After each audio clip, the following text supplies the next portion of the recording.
I'm Travis Bader, and this is the Silvercore Podcast. Join me as I discuss matters related to hunting, fishing, and outdoor pursuits with the people and businesses that comprise the community. If you're new to Silvercore, be sure to check out our website, www.silvercore.ca, where you can learn more about courses, services, and products that we offer, as well as how you can join the Silvercore Club, which includes $10 million in North America-wide liability insurance to ensure you are properly covered during your outdoor adventures. All right, ladies and gents, this one's going to be a bit different and more personal. I was asked to be a guest on an upcoming podcast called The Agron Show. We talk about the challenges of operating a business in the firearms industry, overcoming adversity, and the mindset required to deal with and overcome any obstacle. We're live. We're live. Okay, we're here with Travis Bader. Just a quick intro, just give people Oh, you're making me intro myself. Yeah, intro yourself. Like, let people, because I don't like to tell people like, oh, this is what he does. So you take a person into your house, into a party, and you're like, hey, introduce yourself to the rest of the group. That's how you do it? Yeah. Got it. It's classic. I like it. Puts people on the spot too, and then lets people share what they want to share. Like, who are you? What do you do? What's Travis Bader about? So right now we're sitting down doing a podcast. Mm-hmm. What is this? The Agron Show? Yeah, the Agron Show. The Agron Show. I love it. And we're going to be talking about business. Oh, business, life.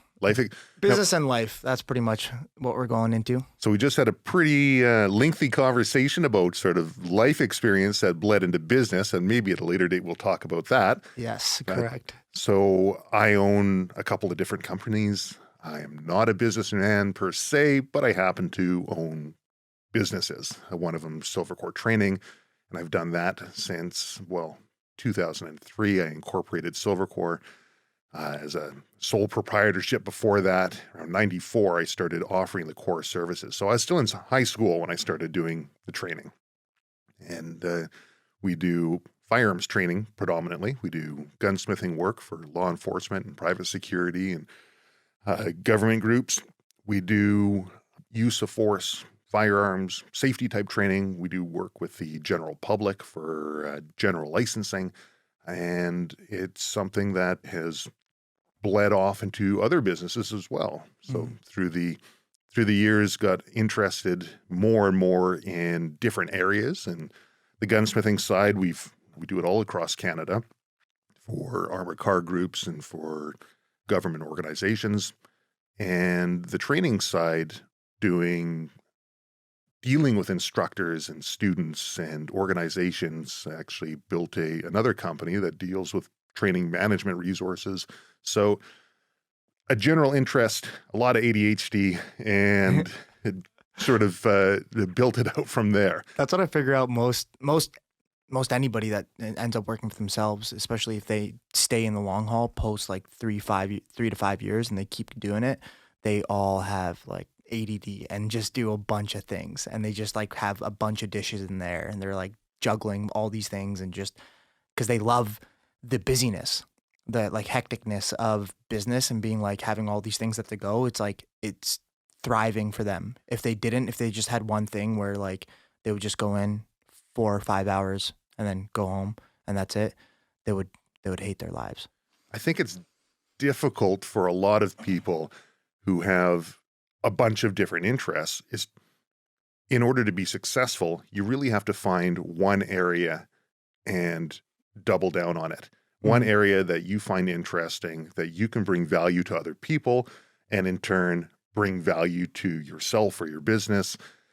Having that ADHD and all the different avenues that you can kind of go into, it's like an octopus with a bunch of different arms. It's really difficult to double down in the one area that's working well. I think the mindset of an entrepreneur has always got to be thinking of different things, looking at all these different angles, but having either A, the ability themselves to be able to really focus on one area, or B, surround themselves with people who can make up for that deficiency in them, who can really help and focus in that one area in a way that's going to be productive. Yeah, I agree. I think in my perspective, just in my world, I realized that being true to yourself on what you're good at, like, so for me, it's not so much just like finding a business or finding a niche that you're good at and that you like.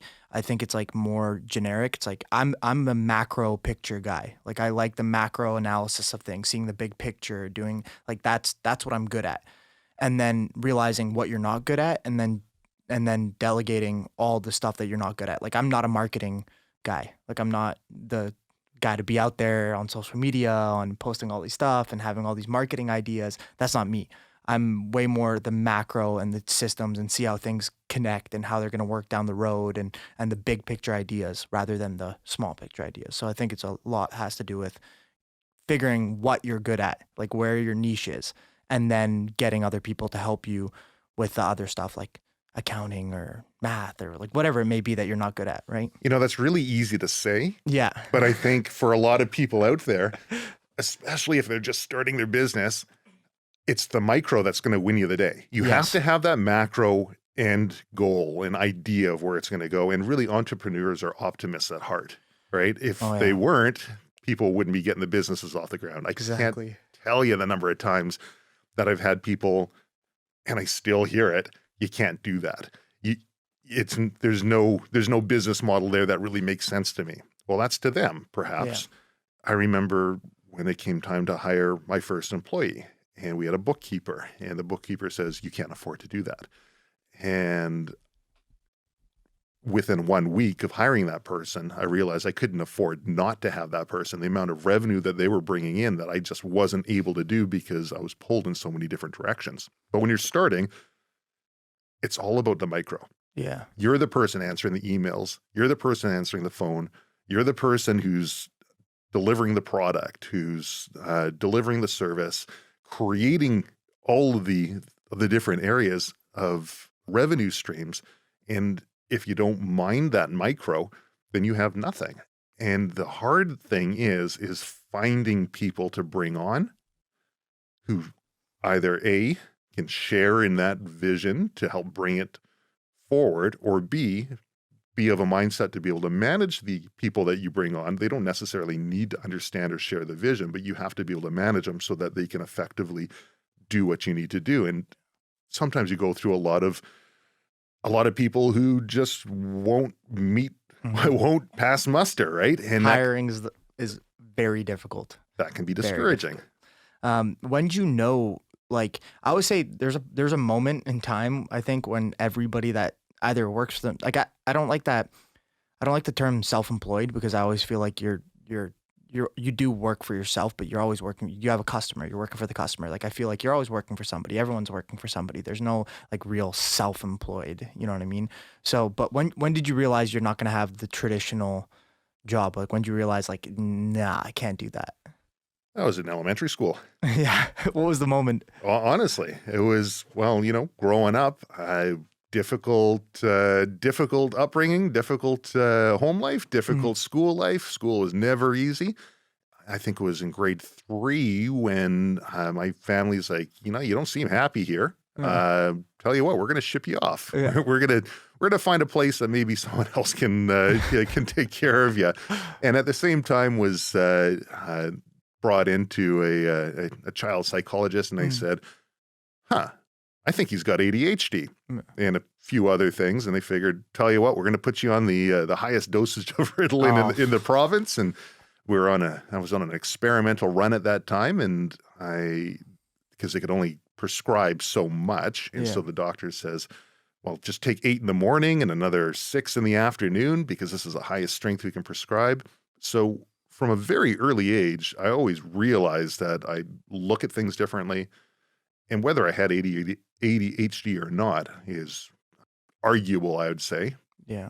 But I think it was grade 4 when I started, the teacher was just like, I don't know how to teach this guy.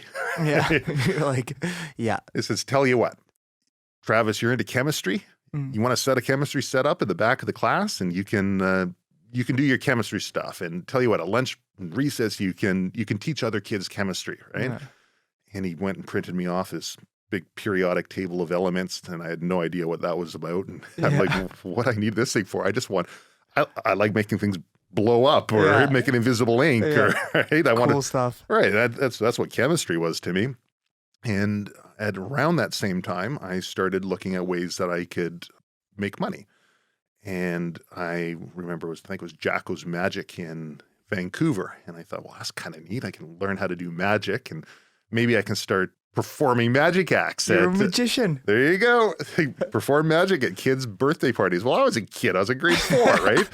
Imagine hiring like the business conversation with an adult and a kid who's in grade 4. Oh, so my retainer's $60. Then I charge $40 an hour. This is oh no, it's $10 a party, and I thought I was rolling it in. You're killing it. I'd use all of that money and I'd go buy another magic trick. Yeah. And I reached a point where I had a regular spot at an ABC restaurant in White Rock, where in their upstairs area, where I could do magic for kids' parties. So that's awesome. That was the first kind of job that I had. And I went on to washing cars and mowing lawns. I remember, I don't know if I should mention the guy's name, but it was a real estate agent who hired me to mow lawns for houses that he was going to be selling and kind of clean it up. And anyways, did that for a little bit and kept wondering when my money was going to come in. And he came back and said, well, I thought you were just doing it because you wanted to do work. Oh, he's just using child labor. Totally was. I was in grade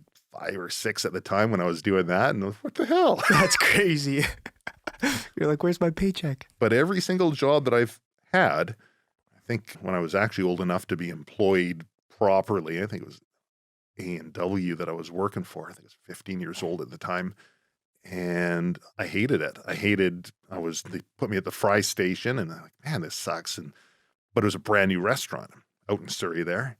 And they needed locks installed and they needed alarm systems installed. They're passive infrared motion sensors. And I learned how to pick locks in grade 4 and it's always an interest of mine. And they needed shelves made downstairs. And so I just got paid for fry rate and did everything but doing frying. And I just looked for other avenues that I could do something that interests me. By the time let's say it was 18, well, I was working at a gym for a while, similar situation, find other areas that I can do things. 18, I was the youngest person at the time hired by an armored car company. Now they hire 18-year-olds all the time. Yeah. But I thought, well, this is kind of neat. I get to carry a gun and they trust me with millions of dollars worth of money. And it's got definitely a cool factor to it. Well, at 18 years old, I thought, well, this is a respectable job. But it didn't take long in that one to start looking around. And I saw their aluminum hand trucks and big pile of them that were all destroyed. And I thought, well, what do you guys do with them? Well, I don't know. At some point, maybe we're going to try and repair them. Do you mind if I try repairing them? Yeah. Have you ever welded aluminum? Yep. I had no idea. I love that somebody gave you that piece of advice. Somebody's like, whenever anybody asks you, like, if you know how to do something for a job, just say yes and figure it out. Like, Sure. You could always find somebody that knows how to do it. Like, you could hire them. You could tell they can teach you. He's like, I always say, yep. Yep. Yeah, not a problem. So figured it out, brought them back. He gave it to them. They wanted to inspect the welds. They look at them up and down, hands it to the next guy. He looks it up and down. Both of them look at each other and they say, we don't know what we're looking for in welds. It looks good to us, right? You got it, right? Yeah. And so there I am. I'm welding up their aluminum hand trucks and making a couple of bucks. I thought this was neat. And I thought, well, man, you got a lot of guns here. You service your vehicles. How often do you service your guns? What do you mean? Well, you want to make sure that they go bang when they're supposed to go bang and they don't go bang when they're not supposed to go bang, right? Well, yeah. Well, how do you have service records? Can you service them? Yep. Another one. Yes. Yep. Yes, I can. So from there, I ended up down in Springfield, Massachusetts, doing armor school with Smith & Wesson and getting myself trained up and started doing gunsmithing work for most of the armored car companies in the province and moving it over to other provinces. I thought, well, this is kind of neat, but they need training too. All these people that are coming in, they need to know how to use them properly. And I've always enjoyed training. As a youngster, I was in the Army Cadet program. They teach you man management and method of instruction. And I thought, well, maybe I can look at the training side too. And I was already doing some basic training for just the government safety course. And I was, like I say, around 94. I was in high school at the time when I started just helping out and doing that. And realized that at the same time as doing the gunsmithing for the armor car companies, as well as I had a company, Silvercore Gunworks, I would just take in every type of firearm that somebody had. Hunters would come in, precision rifle shooters or competitive pistol shooters, and they'd bring firearms in and, can you fix this one? And always the same thing. Yep, I'll figure it out, right? Love that. And I realized after a little bit that the government agencies operate on a uniform platform. You buy one set of tooling and equipment, and they pay their bills. Dealing with the general public, every Joe Blow that comes in, it's always a brand new thing. You're always starting again from scratch. And although I love the challenge, I really enjoy dealing with the public, and I enjoy dealing with all the different challenges that came up. You're never going to be able to feed the family in a way that is meaningful. So ended up doing the private thing for a while, and bluing and parkerizing, cutting, crowning, chambering, threading, machining. The whole nine. And then I really started at the same time leaning on the training and realized, you know what, there's a formula here. Let's push it forward. I think I can make a positive change. I can bring something in that the market doesn't have, build something new, essentially. Building it off of a platform that's, there's a framework kind of already in place. Yeah. And what I built it off of was essentially leaned a bit on a government framework, and the government agents keep coming back and say, Travis, this was never designed to be a business for people, but you've built a framework, and there's other people in the country who have now done a similar thing. But that's through the years kind of led me to where I am now, and every little thing has just been a learning process from the last. It seems that you make things so natural. Like, I feel like you didn't really, like, I think a lot of people nowadays, especially because entrepreneurship is such a hot button topic, they go out searching for these businesses to do or whatever. And I feel like from hearing what you've done, it seems like you just kind of looked around, saw what interests you, and went, I could do that. Business is easy from a certain perspective, right? I've only really dealt in bricks and mortar business and just kind of built based off of providing a service, generally a service or product that's of value to somebody. And that part is easy. Mm-hmm. The difficult part is I think for a lot of people, everybody wants a roadmap. Yeah. How do you do it? You just do it, right? There's been some work long time ago in my late teens, early 20s that I got that you needed special certification for because everybody wants to have certificates. And I got to say, Photoshop helped with that one. Yeah. But we figured it out later on. Would I do that again? No, not a right? chance. Definitely not. But being able to turn around and do a job doesn't necessarily mean that you don't have to have a university education in order to be able to do something. 100%. I agree with that 100%. I think that a lot of people are scared, but it never seemed like you were scared. Do you ever have that fear of like, oh, okay, like I see all these things that they need done. Okay, they need art, like aluminum, like welded. They need like their firearms service. Did you ever like think like, oh shit, like I'm in over my head? Like, was there ever any of those moments? Because that's what I think that stops 90% of people, because I think a lot of people have actual good ideas, but they go, oh, I'm scared. Like, well, why would somebody be in over their head? Like, what if it goes sideways? What if I don't, again, I'm not the type of person to be worried about that. Like, I kind of am like you, I just go and do it. But I've had conversations with friends and colleagues that have ideas, and they go, oh, I have this idea.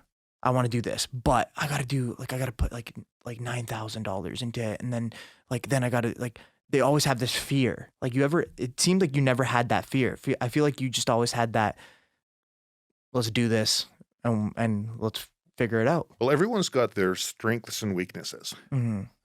Being, I don't know how you want to put it, but pig-headed, right? Dogged determination, having tenacity, whatever you want to say. I can see from point A to point B, and I can make it work. I think anybody can. It all depends, once you get to point B, if you turn around and say, was it worth it, right? And I think a lot of people at point A might be maybe smarter and look at it and say, I could get to B, but I don't think it's worth it. I'm going to try something else. But the only way you can get to C a lot of times is if you go to B, and to get to D is if you go to C. And so sometimes having that dogged determination just to push through and get the job done, keeping in mind that you're bringing value to the client and you're doing a quality job, because it's your reputation, right? Yeah. It's the one thing that's going to be carrying you through from on and on is your reputation more than anything.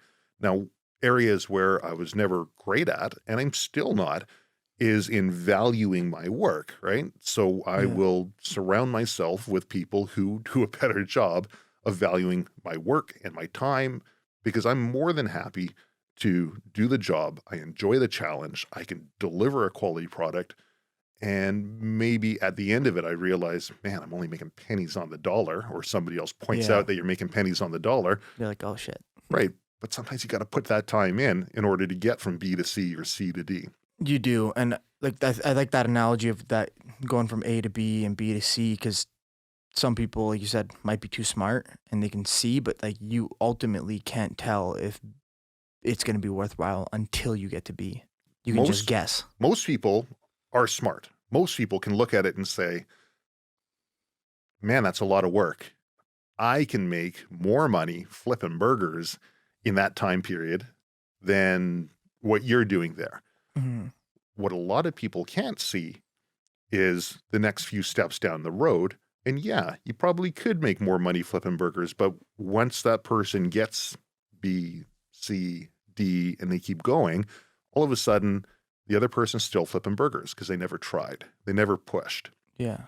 And I remember one time when very early on and hiring in some people to help out with the training, and they had no experience. They had no background, but I'd train them up. I'd get them up to speed, show them how to do it, show them the ropes essentially. And then the program that I put forth, and then we come in and we teach a course over the weekend. And I would say, well, tell you what, I'll just deduct costs for rental and all the different things. And then whatever's left, we'll split. Right. And because, I want to make sure I'm bringing value to the other person and going back to not properly valuing my own self. And I did this for a while. And after a while, these people are, you bring them on and I say, I know you don't know what you're doing. I know you don't have the ability, but tell you what, I'll pay you at a higher rate right now. And so when you're up to speed, then you'll be able to make that money back. Well, it never seemed to fail. Once people are up to speed, they're saying, oh, geez, I made X amount of money before, and now I'm able to do all this extra work. I should be making more, right? Yeah. Then the money conversations come in. And I remember one time my wife turned around and she says, for the last month, I've made a spreadsheet and I track the hours that you worked, right? And I said, well, over this course, you want to split revenue with this person? Mm-hmm. So, well, it makes sense. We got X amount of students and I cover my costs and we're both working. I said, well, how many people are teaching at the same time? I said, well, one person's at the front of the class teaching, the other person will sit at the back, and then on the breaks, we'll both work at the same time. And so, about 50% of the time, right? I said, okay, so you're paying them this amount to basically sit on their butt for 50% of the time over X amount of hours.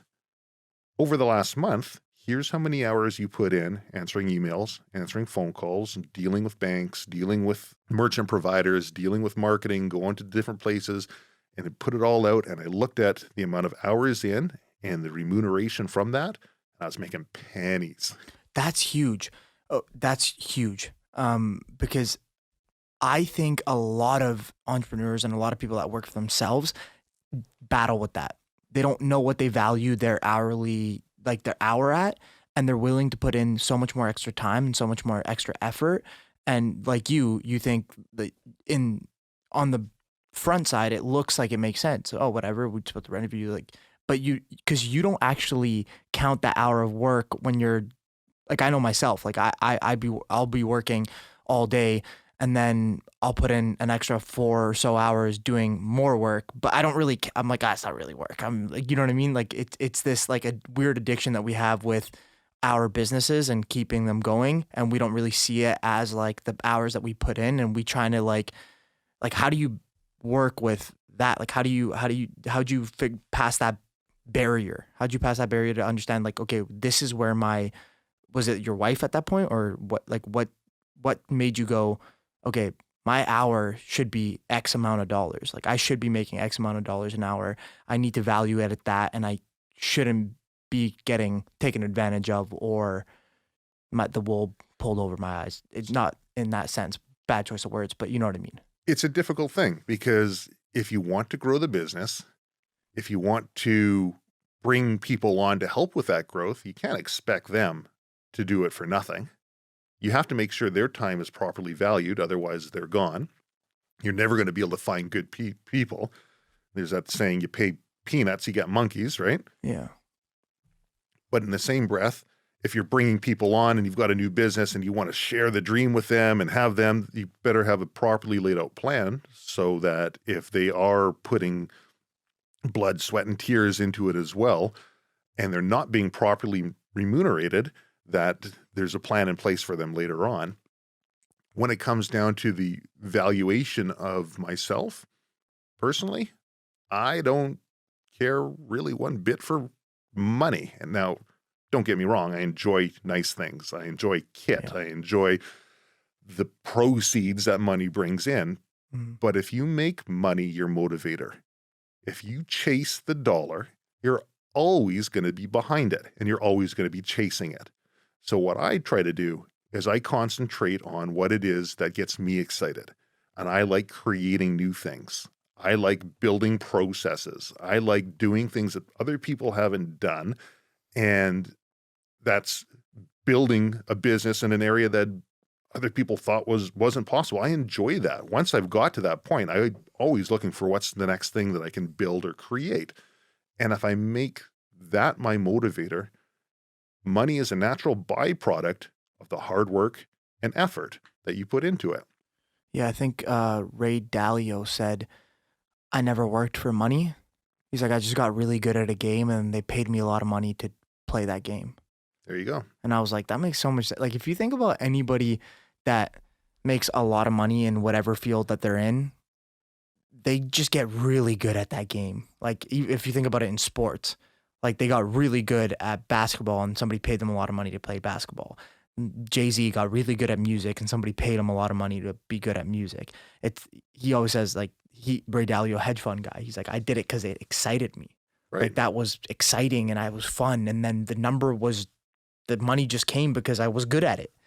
So like, that's definitely very important. But on top of that, like, what is your hiring process? Like, if, you know, you said, how do you tell between somebody that's going to put blood, sweat, and tears, is going to help you move that business forward? And how do you tell if they're just going to get in there and how do you differentiate? And who do you hire? Do you hire both? Do you like, where's that? That's a good question. Process? And we'll chat about that one in a second, but I'm just going to circle back on what you said about Ray there. And it emphasizes a point which is a little bit contradictory to where we started, talking about the ADHD and having all of these different things. And it's something that I believe firmly in. If you want to get good at something, you have to kind of look. If you really want to be truly, truly good at it, you kind of have to delve down and specialize in that one thing. So it's good to have the branches. It's good to have the different ideas. It's good to have all these other things that you can look at. But if you expect to be successful in an area, you really, really do need to delve in deep and specialize in that one area. And I think that's an area of business for a lot of people. When they look at it, they can say, well, geez, there's so many coffee places out there. How can I compete? Or there's so many, whatever else it might be out there. Well, find one thing in that you think you can do better than everybody else and really specialize on it. If that's customer service, Maybe you decide, well, they don't do coffee and treats for dogs at the same time, right? And I'm going to have the place that has people, all the dog walkers will come in, they'll get my coffee because I've got this, the setup. whatever, right?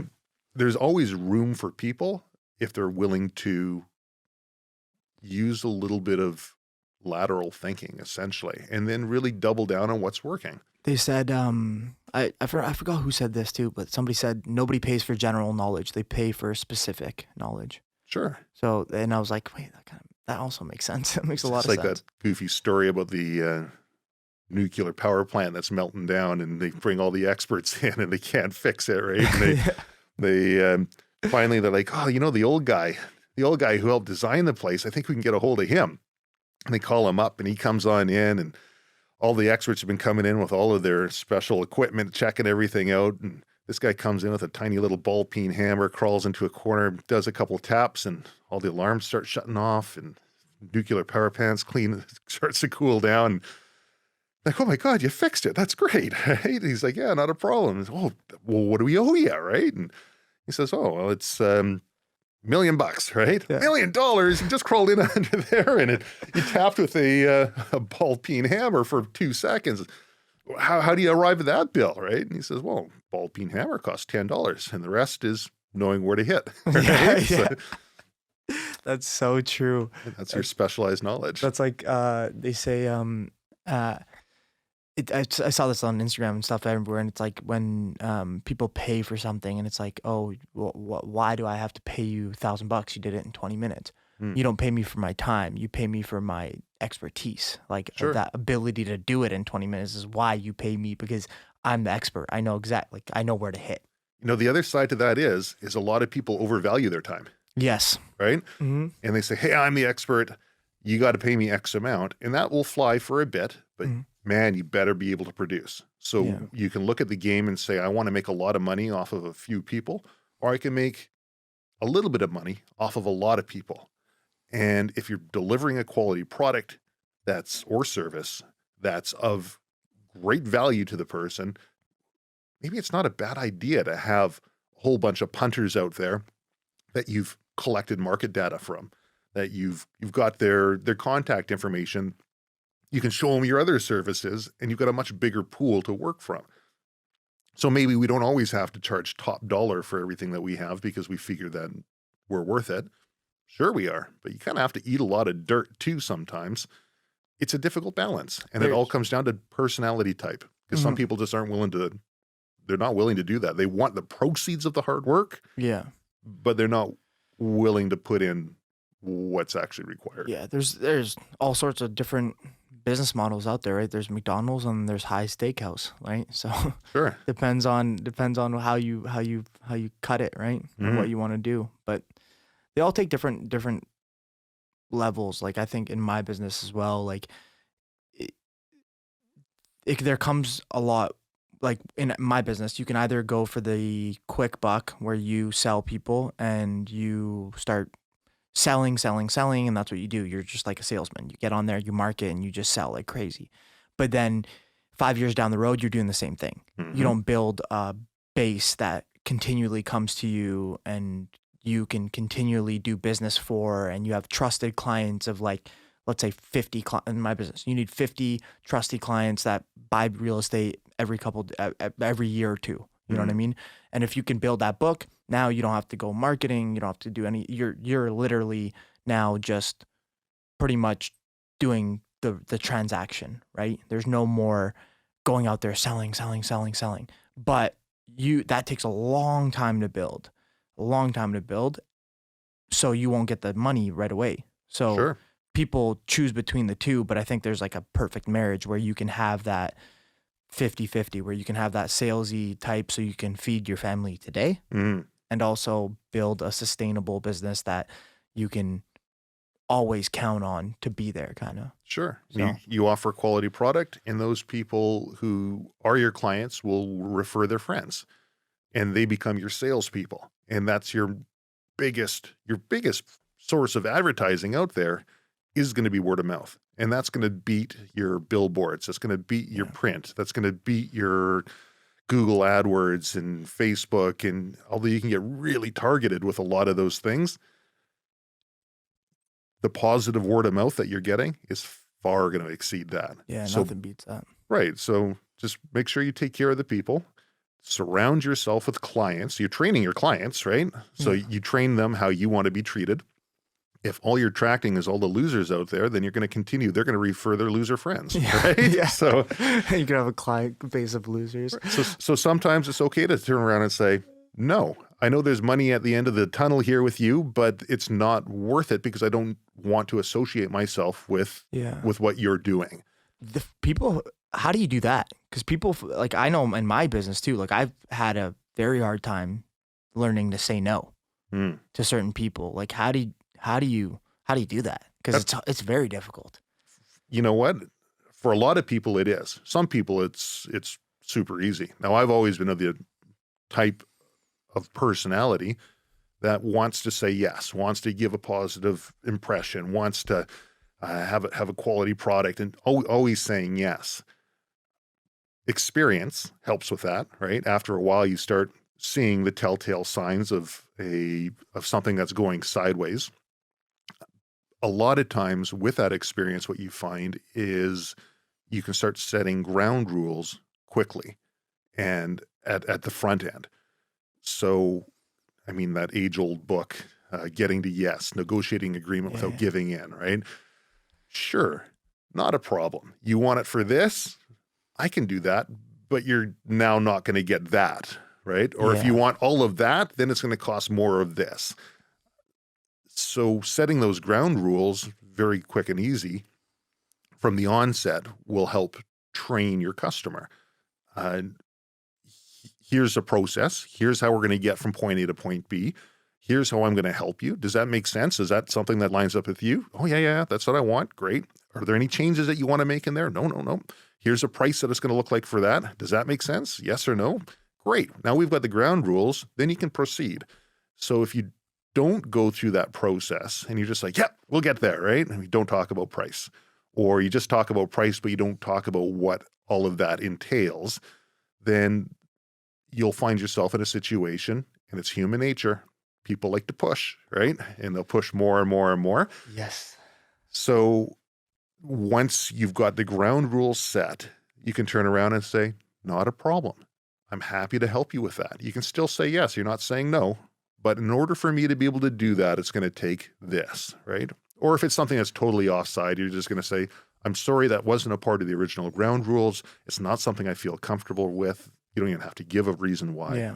So just set it from the beginning, from the onset, set your ground rules, set your standards, and say X, Y, and Z, this is how we're going to do it. Right. And this is what you're paying for. And then everything else you can say no easily. Right. And that can take the form of a simple conversation and just say, okay, just so I understand things correctly, I'm going to send this over to you in an email afterwards, and you can look through it. If everything looks good, just let me know back, right? It doesn't have to be a formal contract or anything else. And really, when you think about it, what's a contract do? Really, all it does is it gives you the ability to go to court and argue it. If you look at a contract from that standpoint, the real value in a contractual relationship is the fact that all the ground rules are set ahead of time, so you don't have to end up in court at a later date. Everybody knows what the rules are, and if they forget, they can look back. And so you don't have to be super firm on the contract, but you can turn around and say, well, based on the email that we sent forth, based on our conversation and the email recap that we have, you did agree to this, and I did agree to deliver that.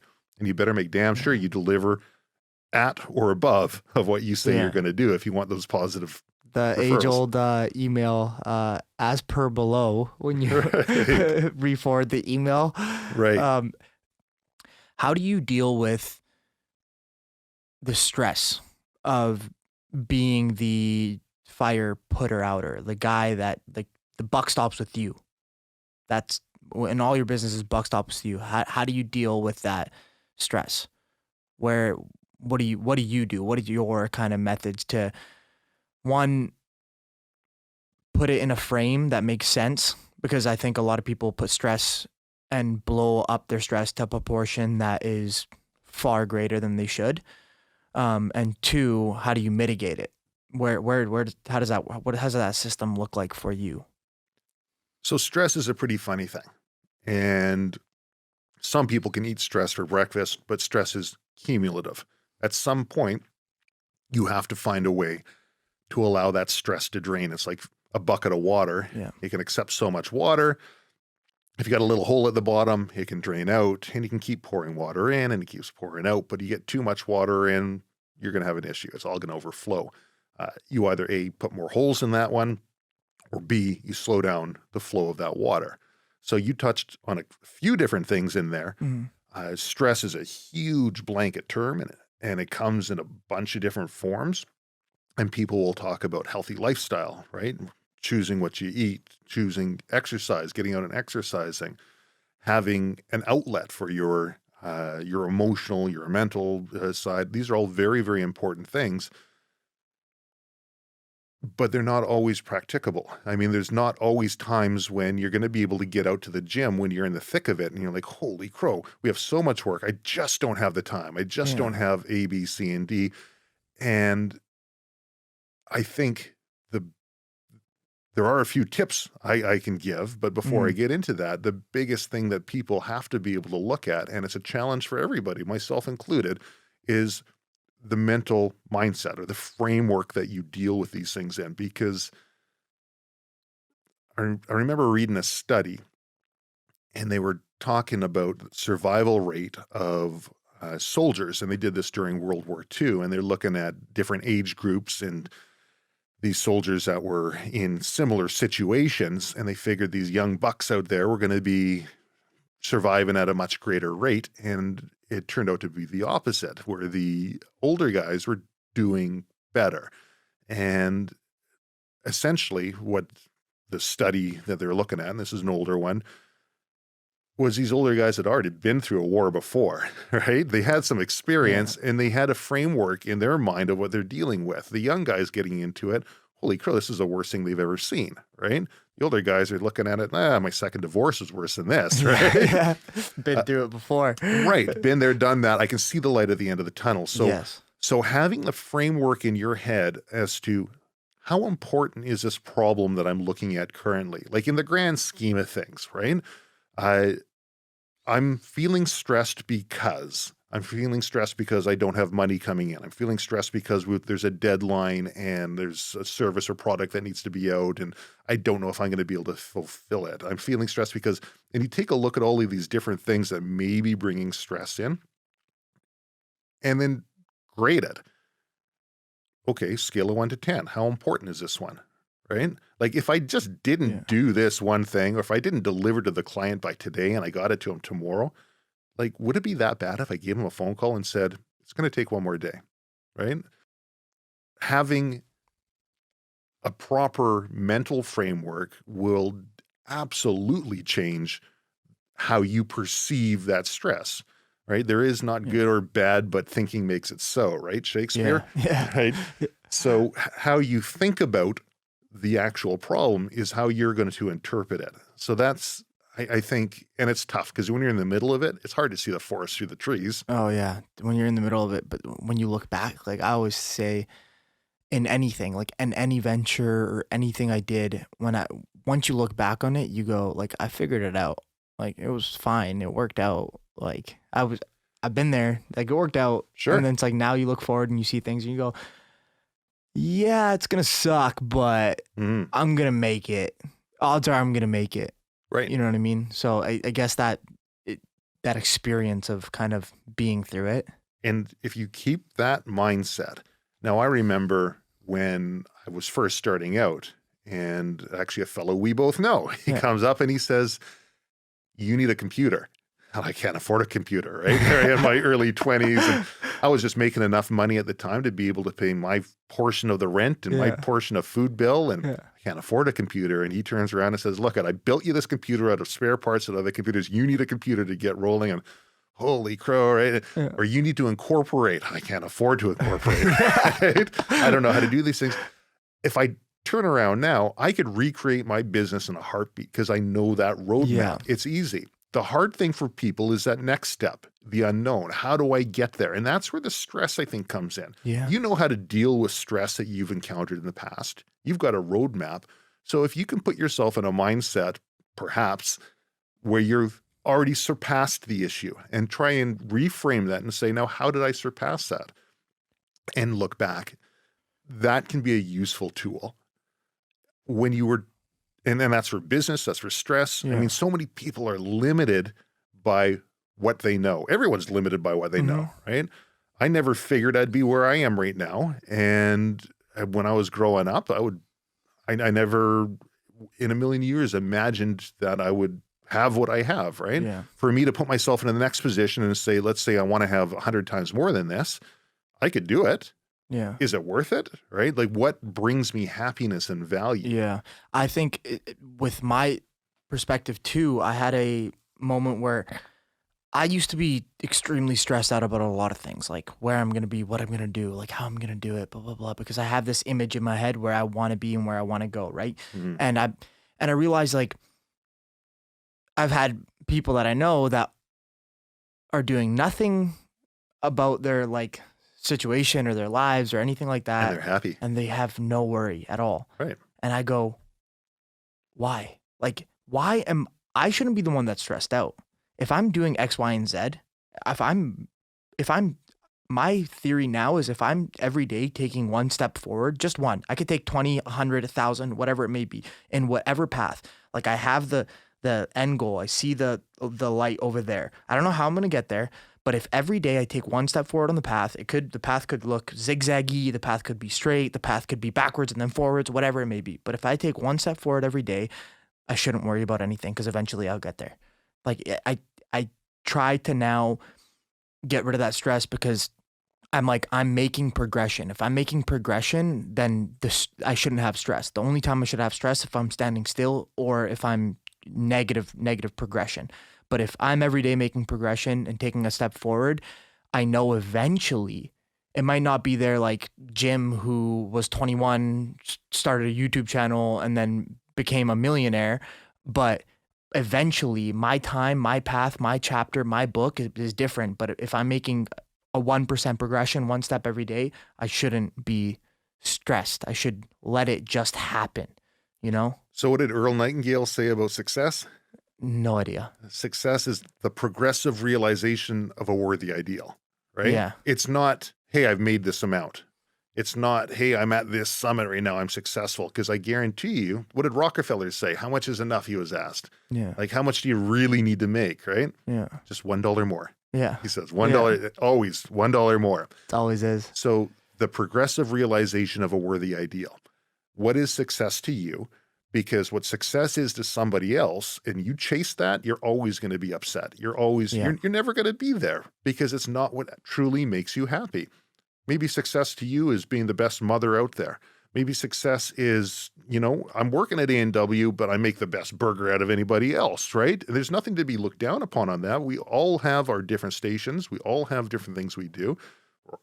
And being able to define what makes you happy is going to go leaps and bounds to help with where that stress is. And you can just start looking at weeding out anything in your life that doesn't contribute to that happiness. And it should be something positive and replicable, right? Yeah. And it's, you're talking about that every day, making that little bit of progression. And for me, I found that everyone out there can be a business person. Everybody out there can be successful in what they do. I agree. Difficult thing is when let's say you're sitting in the bar with your buddies and having a few beers and everyone's talking about their great ideas. Yeah. You know what? Tomorrow comes, who's going to be the person who puts pen to paper and starts writing those ideas down and then saying, step one, I think I'll try this. Yep. And that's the huge changer. And these people go from nothing to a lot simply by taking that first step. And it's so simple. And all I have to do is one step, next step, next step. And some of those steps are going to be missteps. Like, I thought I needed a business bank account to be a businessman when I was a teenager, right? You go to the RBC, set me up right now. And it was Royal Bank too. Right? I need a business credit card and I need a business bank account. Yeah. Well, I took a few of those steps and it was the wrong direction, but it led to other steps. Yeah. I think that I've seen that a lot too in business and in like you said, like that whole idea. You're having beers, you have a great idea, and then who are the people that actually follow through on it? And that's huge because I've seen that happen multiple times where people have a good idea, have everything, but they never end up following through. The first little bit of resistance where it's like, I'm gonna have to buy a website. Yep. And it's like not even like it's like setting up a website. It's like $200 now. Not even like you go to Wix and set it up. Yeah. I'd rather spend the $200 on a phone case or like a phone or whatever. You know what I mean? Yeah. It's that first little bit of resistance. They just kind of, and you see it all the time. You know why? Yeah. Why? It's because they haven't traveled that road before. They don't think they can actually do it. Yeah. Right? It's like me. I can't afford a computer. It costs $1,000 for a computer, right? I don't know. I don't know how to make $1,000 that I can put down towards something other than my food and my rent. That's my station. It's all I know. Mm-hmm. Once you've taken that step and you look back like, oh, that step wasn't that difficult. I could do it again. I could rebuild everything I've done right now. Give me a week, 2 max, right? Yeah. I could rebuild everything. You've done it. You've been there, done that. You have the playbook. Right. And you know it. And it's simple. So if you're sitting down at the bar with your buddy and your buddy says something really intelligent, that's a great idea, I'll say, so are you going to do that? Yeah. Oh, yeah. No, seriously. Like if you don't want to do it, I'll do it. Right? Yeah, exactly. I'll take it. That's right. Because I think I can run with this one. Yeah. But, you're my buddy and it was your idea. Like, you should do it. Yeah. you should do it. And I can help you do that. And you can show them the roadmap because in the end, you want to surround yourself with positive people and successful people. And you want to get there not by stepping on them, not by stealing their ideas to get there, which I see time and time again in any business. Oh, you've done it. Oh, you've shown me everything that I can do here. Well, maybe I can try and steal it all. Right? Yeah, there's Gary Vee says the same thing. He's like, you can build the tallest building in the world by doing 2 things: by tearing every other building down, or by actually building the tallest building. That's a good point. So and people have different philosophies. Some people are like, I'm going to build a 10-story building, and anybody that gets close to 10, I'm going to try and tear down. Well, you talk about micro and macro. It's the micro people who look at tearing down. Yeah. The macro people realize, holy crap, if I tear down all these other buildings around me, and I'm this tallest building, is there really going to be a market for because there's nobody else around me, right? Exactly. I don't know, maybe that's a poor analogy, but it's... I know what you mean. But it's important to also understand, like you said, like what makes you happy, where your success is and everything like that, and finding that happiness in the progression. And it changes. Yeah, it does. Your happiness will change. And don't keep pushing after something because it made you happy at one point. And you think it's always going to make you happy. Don't keep pushing after something because it's like, oh man, the dollars are there. I've dumped things that I've done in the past where there's good money there, but my passion isn't there anymore and I don't want to do it. Yeah, I agree. I've come across those bridges and I've made those decisions where I've been like, I'm doing X, Y, and Z and I'm stopping this because I just don't like it anymore. You know what I mean? And it Gary Vaynerchuk also said another very important thing that made me realize what I kind of make sense in. And he goes, he doesn't think laziness is just being lazy. He believes laziness is a sign of that you don't like it, like you don't like something. And I use it like this. If I, like you said, when your happiness changes and your perspective changes for anything, I go, okay, if I like doing something and then all of a sudden I got lazy, like why did I get lazy after I liked doing this? It's probably because I don't like it or I don't like something in it. If I can't change something in it to make me like it again, I probably shouldn't do it anymore. Sure. Or if I liked it at one point and it brought me happiness and it was a worthwhile endeavor, but it no longer brings me that happiness, I can dump it, or I can maybe find somebody else who would bring happiness too. Yeah. There might be a way to either A, monetize that, right? Or B, just say, you know what? Here's something that could really help you out. And here you go. Because what goes around comes around. Oh, yeah. Tried old saying, but by helping bring the other people around you up into a better place at some point down the road, they turn around and say, you know what? You really helped me out in the past. I got this thing coming down the pipe. And I think would be perfect for you.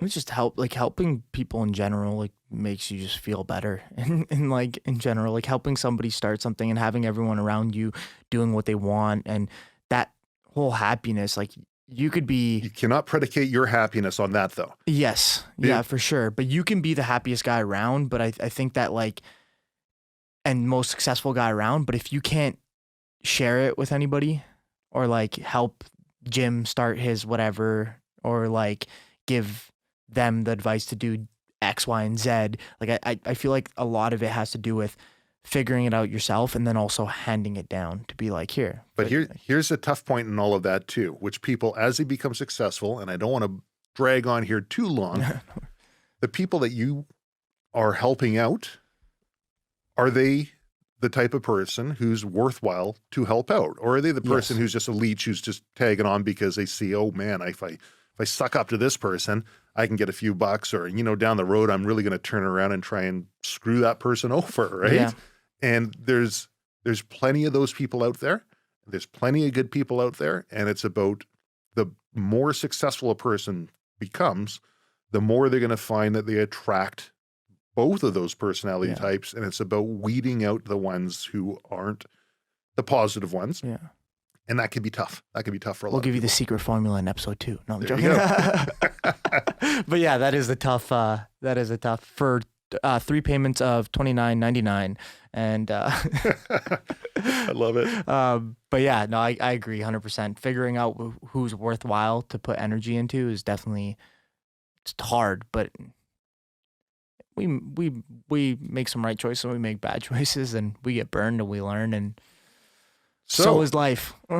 So should we wrap this one up and do an episode 2? Because I got a lot more to talk about. Yeah, we can wrap this one up and do a second episode. Who knows, if your listeners appreciate any of this, great. If they find any value, great. If not, hey, it was fun to be able to sit down and talk to you. Yeah, that was a blast for me too. Like I was just sitting there and listening and like trying to jot everything down and be like, okay, write this down. Like keep this in your head. Don't forget this. But yeah, no, it was great chatting with you. Lots of good tidbits, lots of good information, and I guess we'll do another one eventually soon. I love it. Well, thanks for having me on the show. Anytime.